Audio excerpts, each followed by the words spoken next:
Hello, Elizabeth Sher. This is Susan Steinman, and I'm really happy to be interviewing you today since you are my prime mentor and the reason I went to graduate schools. Hi, Susan. I'm so happy to have you interviewing me because we have many decades of togetherness and friendship.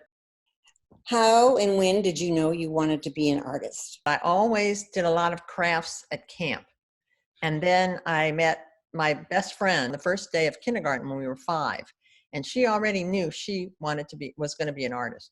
And she's the person who let me know that this was something I could be. And once I knew that, I knew I wanted to be an artist. Her name is Pat Golden Levine, and she died when we were 48. Why did you move from Washington, D.C. to California? We both went to college in the East, different colleges, and we didn't like them. And so as juniors, we had both been to California with our families on a vacation, and we decided that was the place for us. Originally, we were going to go to UCLA,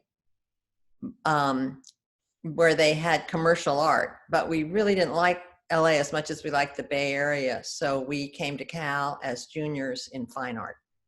And what year was that? 1962.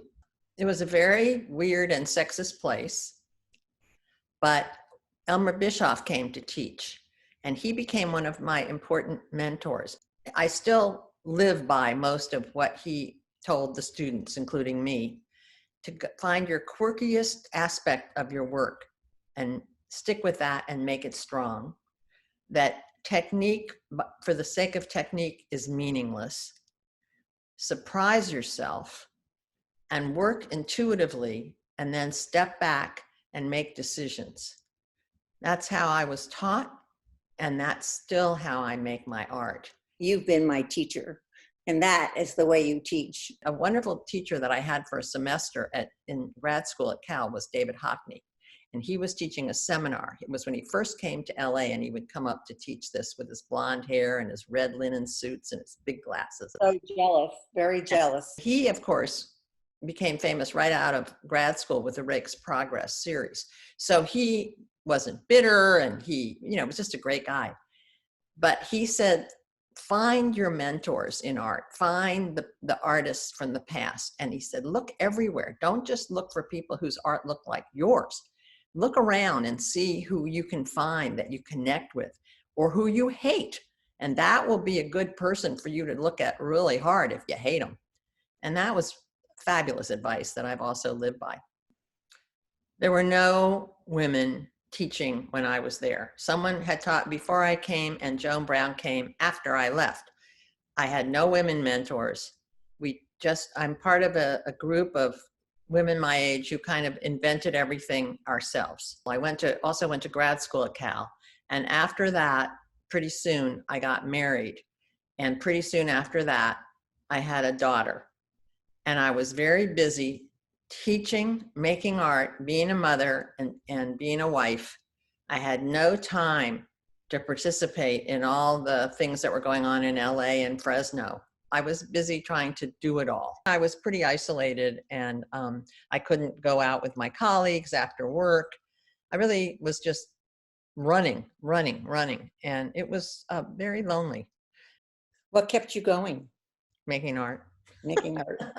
So who were the women who were your peers, and how did they influence your work? Jeannie O'Connor started a women's discussion group. It was a critique group, and you could either have people look at your work or you could bring an article to talk about. There were women in the Women's Caucus that I met that were very supportive. When I started teaching at CCAC at the time, it was a very sexist place. So we started the Ladies Auxiliary, and we met once a month at Bella Feldman's house. We really needed to support each other. They wanted to do anything to make our lives miserable and even try to get rid of us. When were you on the faculty of California College of the Arts? When did that start? I started at CCA because Marie Marillius got sick and they needed a replacement to teach drawing. And that's when I started in 1979. I retired from there after 34 years. And I taught 6 years at other places before that, college. So 40 years. How did you begin to make films? I had a colleague where I was teaching at the Academy of Art, and he was doing a lot of video and encouraging me. Painting was dead, all this stuff. And I had some bad experiences with some galleries, and I hated the hierarchical nature of it anyway. You had to beg, and they step on your art. I found it distracting. I like Literally, they step on your. Yes, I love making art. I loved art and artists, but I hated the art world. It was a different time. To get a color card for a show was like a major achievement, whereas later my students would get them all the time for their 1-week senior show. My son was not interested in being toilet trained, and someone sent me a book called How to Toilet Train Your Child in Less Than a Day, the Behavior Modification System. And I thought it was very militaristic. So I thought I would make a film, a training film. And I made friends with a sailor in San Diego on the phone, and he sent me training films. And I set up a projector in my drawing class, and we all watched training films. And they had, the woman that's like lying down like a mountain to figure out hills and valleys, and 3 lights, 3 shadows. And so I went to the head of the film department, David Heinz, and asked him if I could use the equipment. And he said, well, you don't know how, but if you make it sound like a funny film, and some students will help you. So they came over, and I had my neighbor who was toilet trained so she wouldn't be traumatized, and a nurse to play her mother. And we were in the kitchen all set up, and the guys show up and they said, here's the equipment, we got to go. So Phil showed me how to use a light meter. My husband knew how to use a light meter. And for 3 weekends, I shot in my kitchen. And I made this film. And when I showed it to David Heinz, he said, well, you made a training film, not a satire on a training film. And a light bulb went off, and I totally got it. So I chopped it up. But the thing was, I didn't know how to make a film. So I didn't know any of the rules. There were jump cuts and flash frames and all these things that I wish I could ever do again. But when you don't know, you're free to do it. And I realized that the weight of all I had learned in art school, mainly about white male artists, was weighing my brush down and stopping me from the freedom that I needed to find. But since I didn't know what I was doing, I just made this film. There were a lot of women's shows. It was 1979, and they were group shows. And I would go to the opening with my little projector, and I would set up in the corner, and they would turn the lights out. So of course everybody had to wander over to the light, and they laughed. They laughed right where I wanted them to laugh. And I thought, oh my God, this is so much fun. And the gold standard for an art show is a sale. That's not true in film. They just have to watch. So I started making films and videos. And I've seen that film, and it is hysterical. You've covered an amazing amount of women's issues, and they've changed with your age in life. From toilet training to mid-career to later in your career. You want to describe that trajectory and why women's issues are so paramount in your work? I kind of document my way through my decades, and somebody laughed and said, I'll have my video camera and it'll be showing the dirt thrown on me in my casket, and that'll be my last film.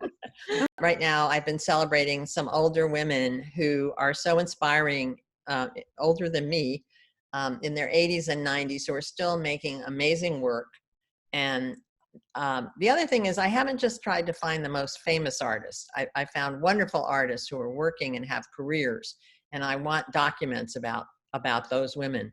I also made a film about a really wonderful art collector and very famous criminal defense attorney named Penny Cooper, because she's an amazing woman as well. And I wanted there to be a document about her. Even in your most serious work, there's a touch of humor. Do you want to discuss how important humor is to you personally and in your work? Well, not everything I do is funny, but humor comes quite naturally to me, and I kind of see the humor in things. I just can't help it. I think laughter is wonderful medicine and really important to me. What artists do you admire, and do they influence your work? Well, there are several artists that are very important to me. Unfortunately, in my schooling, I didn't learn of any of the wonderful artists, women artists, painters from the past. But since then, I have really appreciated them as well. But contemporary artists, I mainly am interested in the ones who work in still art and moving art. William Kendridge, Bruce Conner, Lynn Hirschman Leeson, oh, and of course, John Waters, who go back and forth and find that working back and forth between still and moving images, they each feed each other. And that's true for me. But the other thing I am interested in, because I've done a lot of interviews with artists, including you, and I am interested in artists to interview who want to communicate with the greater public, as opposed to wonderful artists whose work is very esoteric, but maybe only a few people can understand that and feel like it reaches them. When did you get a studio that you felt like was a quote, quote, a real studio? My first studio was the second bedroom in my house, and I was doing printmaking at Kath Ann Brown's. And then we moved, and there was a big room that I used as a studio. It was also the guest room, the music room, the toy room. I made a lot of drawings of my daughter's toys when she was at childcare. And then we moved again, and I had a studio. It was an above ground basement, but it only had 7.5-foot ceilings. And again, I shared it with suitcases and toys and bikes. And a colleague from the Academy of Art came over, and he was so incredulous that I had this craftsman house and this crummy studio. And I thought, oh my God, he's so right. So that's when I got my first studio away from home. And then I moved around a bunch of times to different studios. And then eventually I built a studio at my home. Now I rent again. And now you also live part-time in the country on the Russian River. You want to talk about how that influences you? And you have a beautiful studio there. Yes, I have what I call my satellite studio there. Because I use technology a lot and I love hiking in nature and being up there, especially on the coast, I started thinking about the confluence or the competition between technology and nature and how they're affecting each other. And so I did a series called Crossing the Digital Divide, talking about that issue, which included work on the computer and also paint on the canvases. So it's very peaceful there, and especially with COVID-19, everything is slowed way down and it's simpler. So it's kind of like an artist residency for me.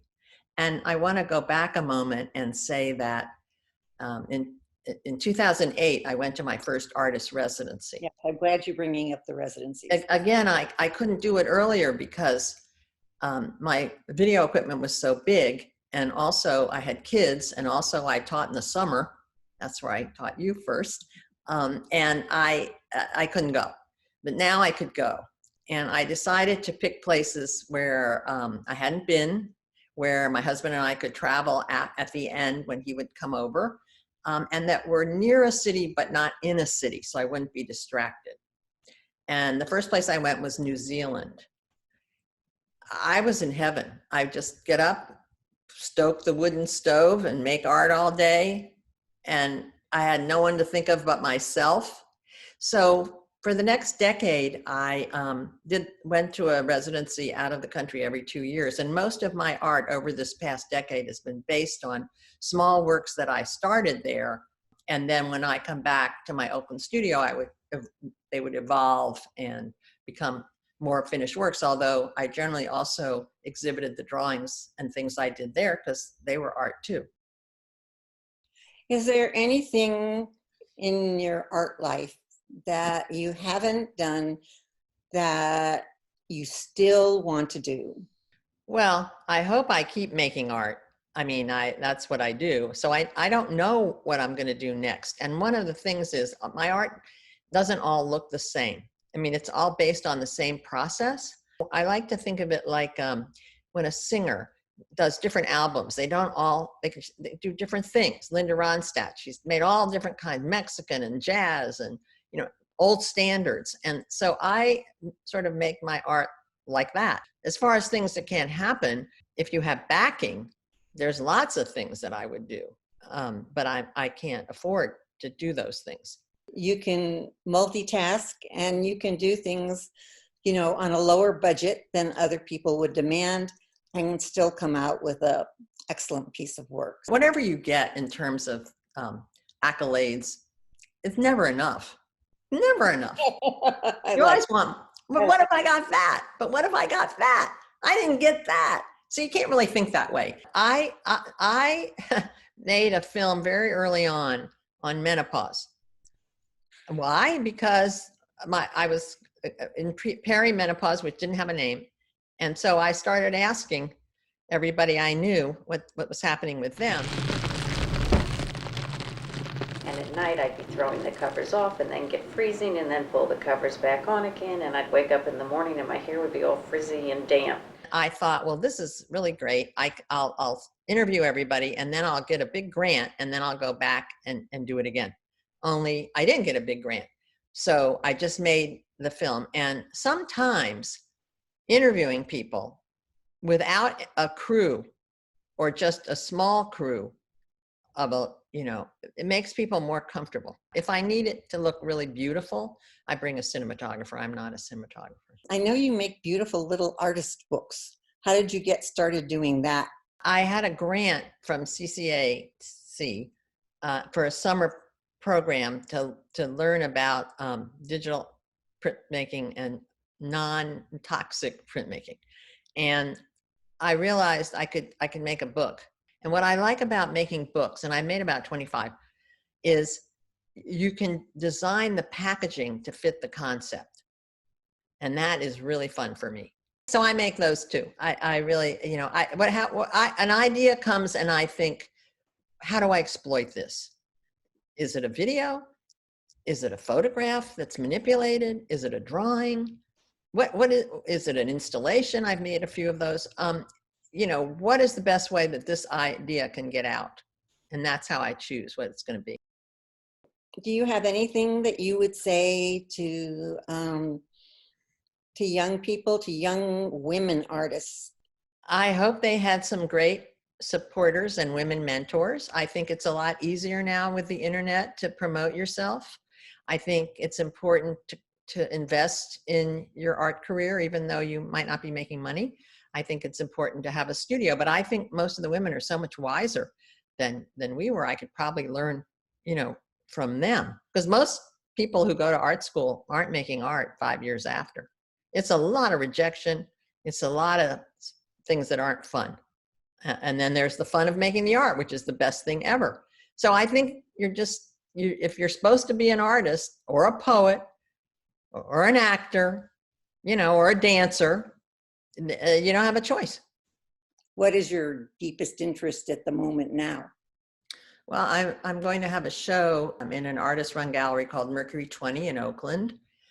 This show is called Surreality, which is, I feel like, where we are. And most of the work was made during the time I was up at the river. There's one series called Graphing an Uncertain Future, where I was obsessively making X's and O's on graph paper, which I guess is sort of like John Lennon, it's important time for love. Mm-hmm. And the other series is called Smoke Screens. It's images that have developed from shooting photography through a screen window. And those are kind of a metaphor for the news that we've been getting, the way we're screened off from everything, the smoke that's from the fires that have ravaged so much of Northern California and Southern California. So all those things I was thinking about in making these pieces, which are on metal. I think it's a great time to be an artist.